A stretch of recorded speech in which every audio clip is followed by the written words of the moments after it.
రాష్ట్రంలో ఉత్కంఠ రేపుతున్న జూబ్లీహిల్స్ ఉప ఎన్నికకు కేంద్రం ఎన్నికల సంఘం షెడ్యూల్ విడుదల చేసింది.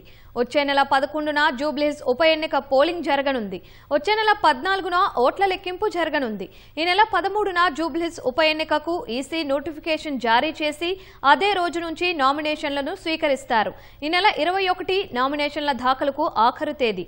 ఈ నెల 22న నామినేషన్లను అధికారులు పరిశీలిస్తారు.